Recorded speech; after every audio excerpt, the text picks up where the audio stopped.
Hey everybody, I have a video here for you today, and I thought this would be a good time to talk about this, coming off my last videos on the Sphinx and what was supposedly discovered there, and the whole topic of Atlantis. And this is a topic I have been looking into since I started making videos 5 years ago. I'll talk about a little bit about that coming up here. But my thoughts on Atlantis, I've had many questions, so instead of just reading from articles and this and that, I thought at the beginning here I'd just give you my own opinion on it, because that's, I guess, what you subscribe to me for.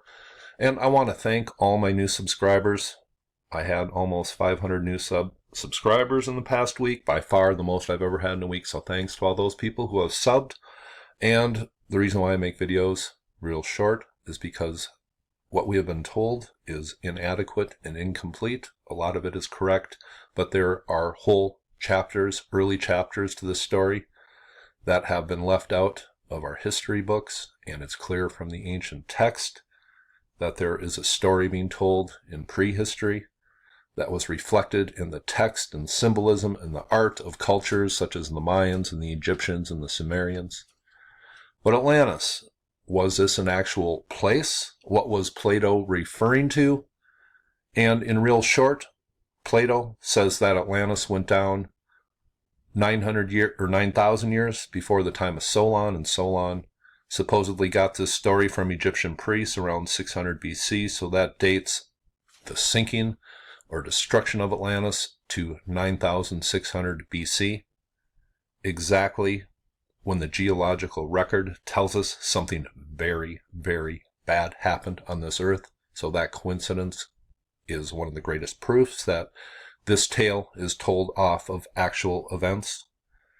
Now, the name Atlantis, I look at that maybe a little differently than other people. I think what Plato is referring to is not a specific place. He might have been referring to maybe a capital or a main area of Atlantis, but I think when he describes Atlantis, he just refers to an island civilization that was advanced, more advanced than the people around the planet. And really, throughout history, there has been advanced civilizations and, civilizations who live as, hunter-gatherers in the jungles of Amazon and other places around the world. And they have coexisted throughout history. So what I think happened in prehistory is there was just a small group, and they started and cultivated this civilization that was much more advanced, and they preferred to live on islands throughout the world. And the ancient ocean, the one world ocean, was called the Atlantic. So I think that's where Plato gets his Atlantis name. They were simply an island-going civilization, and it could have been spread out throughout the whole world. In the South Pacific, around Indonesia, we have very old ancient remains. And out in the South Pacific, we have a place called Nan Madol that the ruins go down into the ocean. So it was obviously built before sea levels rise. You have a mysterious place like that, Gunung Padang in Java, that, some real good work has hinted that this pyramid is 20,000 years old. We have, off the coast of India, when the tsunami happened and the sea receded, right before the tsunami hit, a whole city was exposed that nobody knew existed right off the coast. You have some strange ruins off Yonaguni, and it just appears that the really ancient remains appear on the coastlines, and that's where exactly ancient, sophisticated civilizations would have built during the end of the last ice age, because it really would have been the only hospitable place on Earth. Now, I just think that whoever these people were, and we have, good work saying places like Göbekli Tepe was buried 12,000 years ago, right around this time. And I think the Great Pyramids and the Sphinx were built about 11,700 years ago, roughly in that general window of time, either right before or right after this Cataclysm. And I'm thinking it's right before it. And I think one of the greatest proofs that the Sphinx and the Great Pyramid are 11,800 years old, roughly 8,700 years old, roughly, is the Dendera Zodiac, the greatest maybe timekeeper from prehistory of the ancient Egyptians, and time seems to spiral out from the center. So you can take the center of this time around the time beginning of Cancer as maybe the start of Egyptian history, and I think this is one of the greatest proofs, because that's how you represent time spiraling out. And what, by the way, what is the symbol right in the middle of the Dendera zodiac that time spirals out from? It is ancient Anubis, one of the greatest proofs. The Sphinx is 11,700 years old, roughly. Now, when I first started looking into the Atlantis story, I just wanted to look for, some proof of Plato's tale, what could have caused this cataclysm, the sinking of Atlantis, and I read a few different books, and from a video I did 5 years ago, here is Michael Tsarion talking about one of the most descriptive and best research books, I thought. I really listened to a lot of what he had to say, and his reporting on the ancient texts I think was good, but there was a few times where he puts his own theories into it and his own opinions where he kind of loses me, but just filtering out the good information from what you don't, agree with. Michael Tsarion, I think, had a lot of very good information, and he really goes into kind of the moralistic tale that was put into not only Plato's tale, but other ancient texts that reflect this cataclysm around 12,000 years ago, and here he is talking. Powerful that it created unbelievable devastation. The pole shift we're talking about here. Studies have shown that at 10,000 years BC, the celestial pole was inclined at the angle of 30 degrees from its present position. This is, in turn, strongly suggests that the terrestrial axis then orientated differently from today. The gigantic worldwide tectonic disturbances of the late Pleistocene times occurred almost simultaneously on a near unimaginable scale, I should say, precisely what could be expected from a powerful external influence, but not from the Ice Age conditions conventionally believed. This is from a book you all should get called When the Earth Nearly Died. I have it abstracted in my dossier, so don't worry about it. Then the Tahoe, not far from here, the Tahoe Indians are saying, there was a time when their tribe possessed the whole earth and were strong and numerous and rich. But a day came when a people rose up stronger than they and defeated and enslaved them. Afterward, the Great Spirit sent an immense wave across the continent from the sea, and this wave engulfed both the oppressors, look at that last line, both the oppressors and the oppressed, leaving only a very small remnant. Very suggestive that. Plato says, in one day and one fatal night, there came the mighty earthquakes and inundations that engulfed that warlike peoples. Look at this references. Now, here is a video I did. Let's see here. This is about 5 years ago, called The Destruction of Atlantis.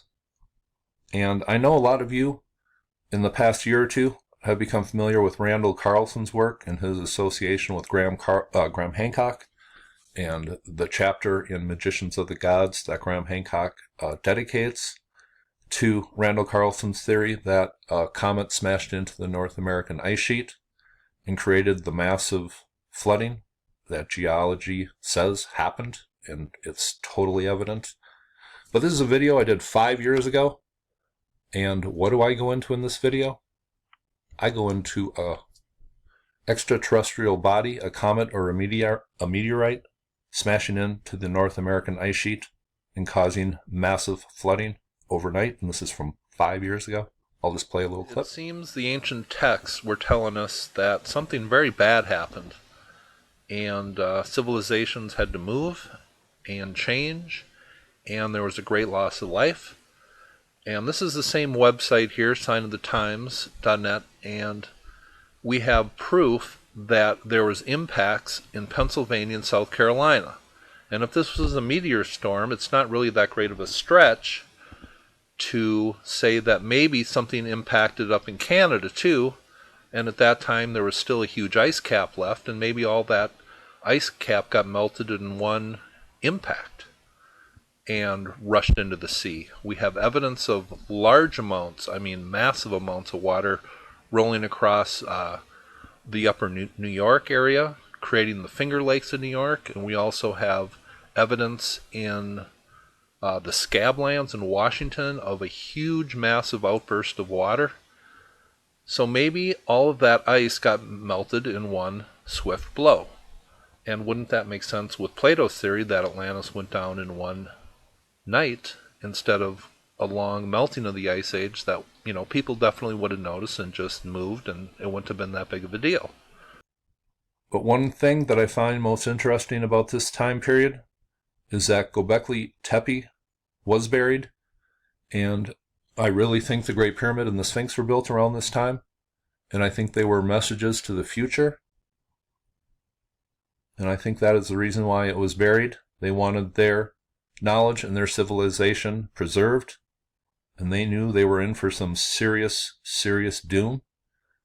Now, the thing that is most interesting, I think, is the hint from the Native American tales all the way over to the Noah's Ark tale, is that they had prior warning. So if they had prior warning, it would make sense that, if they really wanted their knowledge preserved, to create places such as Göbekli Tepe and the pyramids of Giza and ancient Anubis shrine, just to leave all their knowledge. That just makes sense to me. Now, Egyptologists such as Zahi Hawass and Mark Lehner, they say the connection from Atlantis to Egypt is ridiculous, even though one of their temples, the Temple of Horus at Edfu, reflects the tale of survivors surviving a devastation on an island and coming to Egypt and starting civilization again. And I will leave a link for a video I did on that connection below. I really don't have time to go into all this in depth, but that is so important to mention, that when the Egyptologists ignore the story, they are disregarding the tale that the ancient Egyptians left them in a temple. That's silly to me. Now, one person who has really gone into the Atlantis story in some depth is Manly Hall, and I just want to play a clip. And I've had a lot of, the ancient alien theorists and all of that being left on some of my videos. But here is just a small clip from There was a great civilization. One of the Hindu scriptures says, referring to the earth, the Great Mother has shaken many civilizations from her back. And maybe Atlantis was one of them. Maybe Lemuria was another. Perhaps Hyperborea was another. But in any event, far back, there were forms of life and culture very different from what we have today, which destroyed themselves by the misuse of the spiritual powers of life. So now we come to another interesting episode. In the last few years, there's been a great deal of emphasis upon extraterrestrials visiting our planet. Books have been written to show that somebody from outer space, presumably, who came here long ago, produced all kinds of mysterious monuments, records, engravings, pictures, and carvings, are supposed to have had airplanes, all this type of thing, and it was said to have come somewhere from outer space. The outer space theory has certain difficulties involving it, which have not been completely solved, and may not be solved. I don't know. It may all be true. But what we seemingly have overlooked is the possibility that these records that we now consider to arise from extraterrestrial sources could be the records of the great civilizations that were here before they destroyed themselves. That these people who are said to have come and brought all the secrets of life to these primitive peoples could have been the citizens of the great Atlantic Empire. The empire that was far higher and far more advanced in many ways even than we are today. Their civilization was different. They were not bound tremendously to an industrial program. They didn't need it. And we wouldn't need it if we developed the resources within ourselves. The idea that we have to run the planet the way we're running it now simply means that we do not recognize that within ourselves are the answers to the questions that we now find so difficult. that actually, if we used the interior potential we have, we would have no need of all the problems of depressions and all the mysteries of exploitation that we suffer from today. How would it be to imagine for a moment at least that these so-called visitors were actually the Atlanteans? There is a long story of their activities, whereas the story concerning extraterrestrials is rather dim and hard to put together. We base the extraterrestrial idea on one point alone, namely that something was brought here or came here at a time before it would seem possible that the human being could have developed or evolved these resources. Some believe that they brought with them electric batteries. Others believe that they wore space suits. Some say they came in spaceships. But none of these things really exist to our minds except in the form of paintings and carvings and imageries of one kind or another.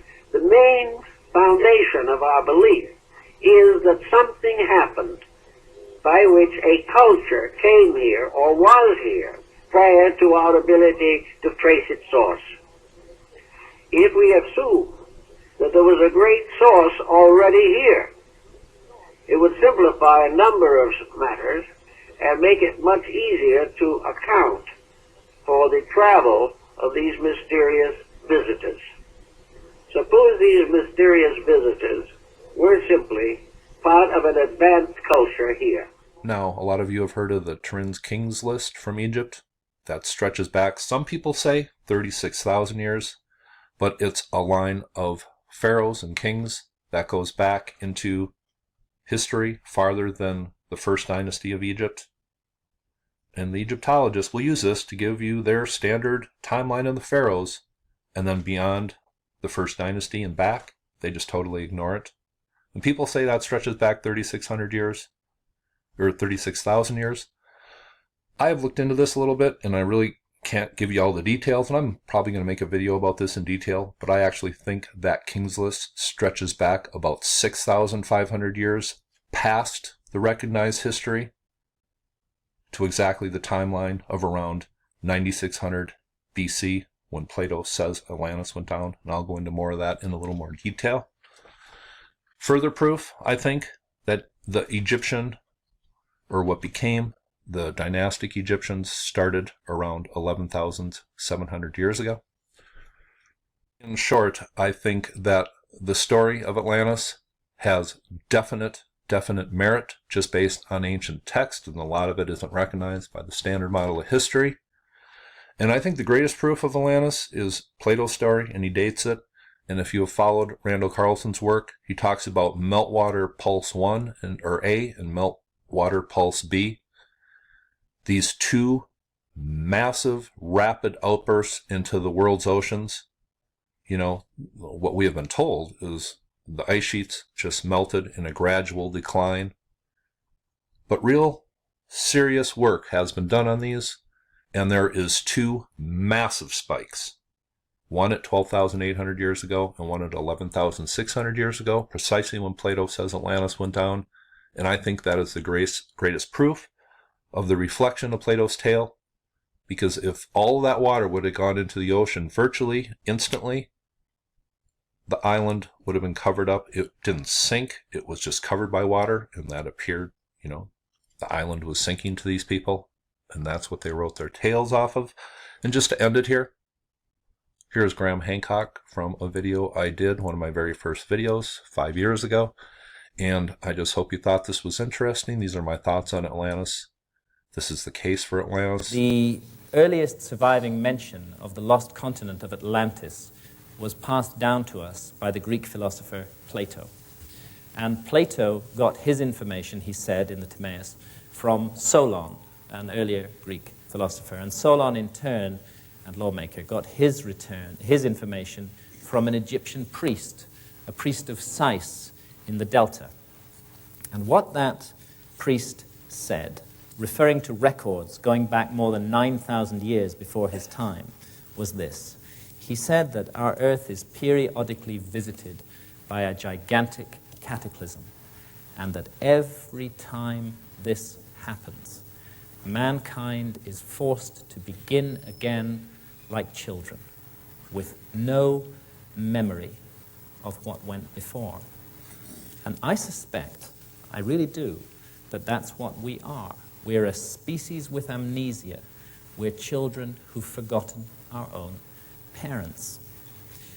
But those parents who were destroyed in that great cataclysm at the end of the last ice age, I'm now certain that some of them did survive, and that they settled in places like the high Andes, and most prominently of all in Giza, where the three great pyramids and the great Sphinx stand. And they, Robert and I are now convinced, found a way to pass down the memory of who they were and of the special, wondrous knowledge that they had to the future. They found a way to wake us up again. They created a kind of alarm clock for the planet, a beacon that would draw people towards it, and at the right time, when conditions were right, would wake us up. And when I look around the world today, amidst all the turmoil and killing and disaster, I also see a sign of hope. I see a great awakening of consciousness amongst open-minded people everywhere. I think that ancient beacon is working. I think the message that it has sent down the ages is beginning to come through loud and clear.